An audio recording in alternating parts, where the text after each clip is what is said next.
నమస్తే welcome to election express. ప్రజాస్వామ్యాన్ని కాపాడుకోవడానికి రాజ్యాంగాన్ని రక్షించుకోవడానికి కాంగ్రెస్ పార్టీకి ఓటు వేయాలన్నారు మంత్రి పొన్నం ప్రభాకర్. కేంద్రంలో బీజేపీ, రాష్ట్రంలో 10 ఏళ్లు అధికారంలో ఉన్న బీఆర్ఎస్ ప్రభుత్వం ఇచ్చిన హామీలను అమలు చేయలేదని ఫైర్ అయ్యారు.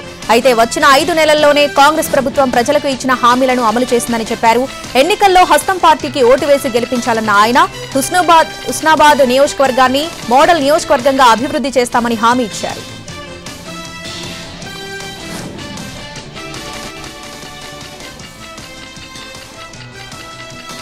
కాపాడడానికి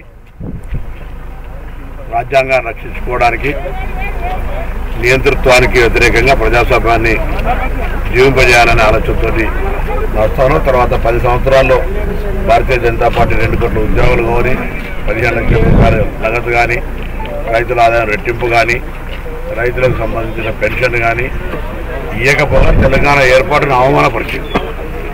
టీఆర్ఎస్ పార్టీ కూడా 3016 రూపాయలు ఇవ్వలేదు, ఒక్క డబుల్ బెడ్రూమ్ కూడా ఇవ్వలేదు, ఇక్కడ దళిత బంధు ఇవ్వలేదు, బీసీ బంధు ఇవ్వలేదు. 2023 అధికారానికి వచ్చిన తర్వాత ఉచితంగా మహిళలకు బస్సు సౌకర్యం కావచ్చు, మళ్ళీ 500 రూపాయల సిలిండర్ కావచ్చు, 200 యూనిట్ల కరెంటు ఫ్రీ కావచ్చు, 10 లక్షల ఆర్కేశ్రీ కావచ్చు, రేపు పొద్దున కొత్త వాళ్ళకు పాత వాళ్ళకు అందరికీ కలిపి 4000 పెన్షన్ కావచ్చు, కొత్త రేషన్ కార్డులు కావచ్చు.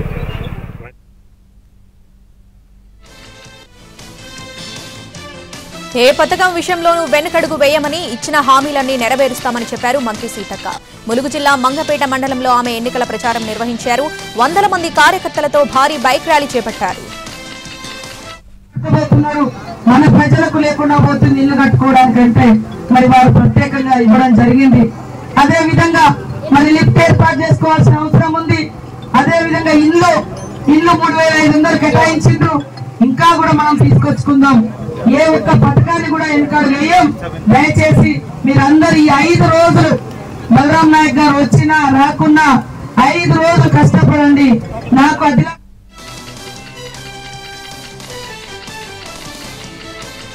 2019లో చెప్పినట్టుగానే జగనన్న 90% నవరత్నాలు నెరవేర్చారన్నారు నగరి వైసీపీ అభ్యర్థి రోజా. పుత్తూరు మున్సిపాలిటీలో భారీ రోడ్ షో నిర్వహించిన ఆమె 40 సంవత్సరాల్లో చేయలేని అభివృద్ధి పనులను తాను ఎమ్మెల్యేగా గెలిచిన తర్వాత చేశానన్నారు. వైసీపీకి ఓటు వేసి తనను గెలిపించాలని ప్రజలను కోరారు.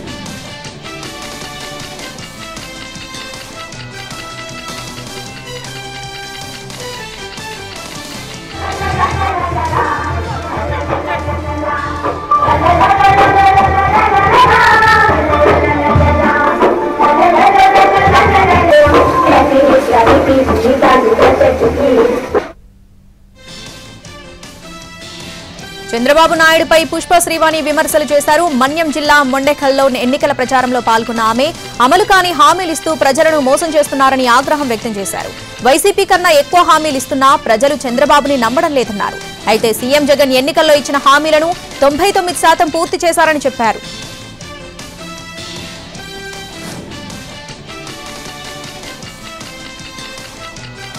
సీఎం జగన్ పై టీడీపీ అభ్యర్థి వసంత కృష్ణ ప్రసాద్ తీవ్ర స్థాయిలో విమర్శలు చేశారు.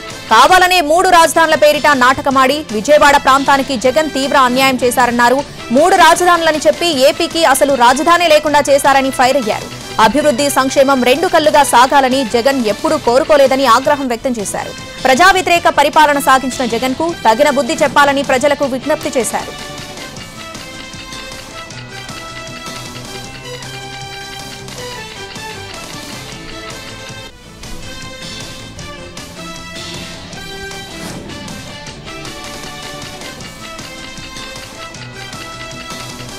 రాజధాని పేరిట నాటకం ఆడి మన ప్రాంతానికి తీవ్ర అన్యాయం చేశారు. రాజధాని ఎక్కడుంటే ఆ చుట్టుపక్కలందరికీ ఉద్యోగాలు దొరుకుతాయి, వాళ్ళ ఆస్తుల విలువ పెరుగుతాయి, భూముల విలువ పెరుగుతాయి. కానీ జగన్మోహన్ రెడ్డి గారి కక్ష కట్టి 3 రాజధానులని అసలు ఈ రాష్ట్రానికి రాజధాని లేకుండా చేశారు. ఆయన నమ్మింది ఒకటే, కేవలం మేతలోకితే ఓట్లు పెడితే చాలు, అంతే తప్పితే అభివృద్ధి, సంక్షేమం 2 కళ్లుగా ముందుకు సాగాలనే ధ్యాస ఆయనకు లేదు. ఒక్క జగన్మోహన్ రెడ్డి గారే నేనిచ్చే సంక్షేమ పథకాలతోనే పేదల జీవితాలన్నీ రోజు వాళ్ళు తిని బతుకుతా ఉన్నారు అనుకుంటా ఉన్నాడు. కరోనా లాంటి కష్టకాలం వచ్చినప్పుడు కూడా నేను అందరికీ అండగా ఉన్నా తప్పితే జగన్మోహన్ రెడ్డి గారి లాగా ప్యాలెస్ లో కూర్చొని సొంత పార్టీ ఎమ్మెల్యేలు కూడా పదవీ కాలం 5 ఏళ్లలో 2 సార్లు 3 సార్లు 4 సార్లు కలిసే పరిస్థితి ఈ కృష్ణప్రసాద్ దగ్గర. పశ్చిమ గోదావరి జిల్లా పాలకొల్లు కూటమి అభ్యర్థి నిమ్మల రామానాయుడు ఎన్నికల ప్రచారం జోరుగా సాగుతోంది. యలమంచిలి మండలం బాడవ నుంచి సైకిల్ తొక్కుతూ ఇంటింటి ప్రచారం నిర్వహించారు. ఎమ్మెల్యే రామానాయుడుకు మహిళలు, గ్రామస్తులు పూలదండలు, హారతులతో ఘన స్వాగతం పలికారు. మరోపక్క రామానాయుడు సతీమణి సూర్యకుమారి భర్త విజయాన్ని ఆకాంక్షిస్తూ పాలకొల్లులో ఎన్నికల ప్రచారాన్ని నిర్వహించారు.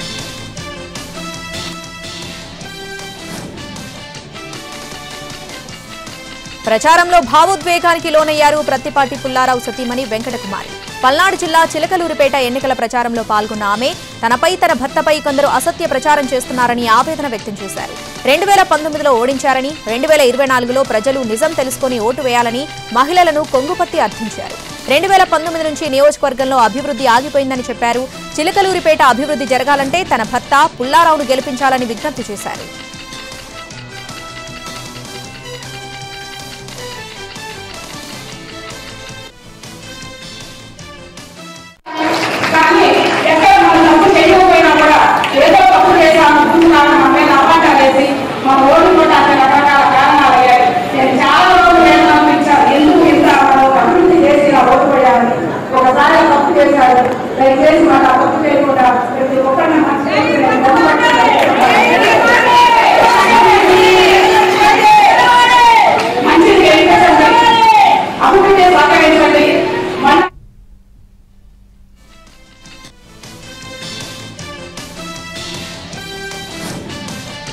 అన్నమయ్య జిల్లా కోడూరు నియోజకవర్గంలో టీడీపీ ప్రచారం పదునెక్కింది. ఇక్కడ తెలుగుదేశం గెలుపు ఖాయమన్నారు కోడూరు టీడీపీ ఇన్ఛార్జ్ రూపానందరెడ్డి సతీమణి వరలక్ష్మి.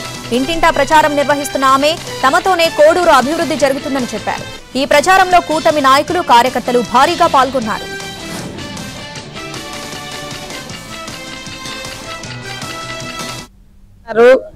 గెలుపు మాది కోడూరు నియోజకవర్గంలో మేమే గెలుస్తున్నాము. ఎందుకంటే 4 దఫాలుగా గెలిచిన కోడూరుని ఏమాత్రం డెవలప్ చేయలేదు. అందులో ఉండి ఏం డెవలప్ లేదనే మేము ఈ పార్టీలోకి వచ్చినాము. ఇప్పుడు చంద్రబాబు నాయుడు గారు సీఎం అవుతారు. ఈ కోడూరు నియోజకవర్గంలో మన అభ్యర్థి శ్రీధర్ గెలుస్తున్నాడు. మన కోడూరు కడప జిల్లా తెల్లపాడులో వైసీపీ ప్రచారం ఊపందుకుంది. బద్వేల్ ఎమ్మెల్యే అభ్యర్థి డాక్టర్ సుధాకు, కడప ఎంపీ అభ్యర్థి అవినాష్ రెడ్డికి ఓటు వేసి గెలిపించాలంటూ ఎమ్మెల్సీ గోవిందరెడ్డి ఇంటింటి ప్రచారం నిర్వహిస్తున్నారు. ఫ్యాన్ గుర్తుకు ఓటు వేయాలని ప్రజలకు విజ్ఞప్తి చేస్తున్నారు.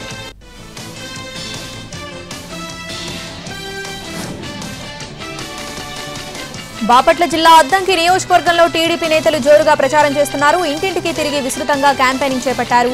కూటమి అభ్యర్థిగా 5వ ఎమ్మెల్యేగా గెలుపొందేందుకు గొట్టిపాటి రవికుమార్ తీవ్రంగా శ్రమిస్తున్నారు. ప్రత్యర్థి హనిమిరెడ్డిపై భారీ మెజార్టీతో గెలిచేందుకు ప్రయత్నిస్తున్నారు. ఏలూరులో వైసీపీ ప్రచారం జోరుగా సాగుతుంది. ఇవాళ ఉదయం ఎంపీ అభ్యర్థి కారుమూరి సునీల్ పట్టణంలో ఎన్నికల ప్రచారం నిర్వహించారు. ఇండోర్ స్టేడియంలో క్రీడాకారులను కలిసి వారి సమస్యలను అడిగి తెలుసుకున్నారు. వైసీపీకి ఓటు వేసి గెలిపించాలని కోరారు. ఈ ప్రచారంలో వైసీపీ నేతలు, కార్యకర్తలు పాల్గొన్నారు.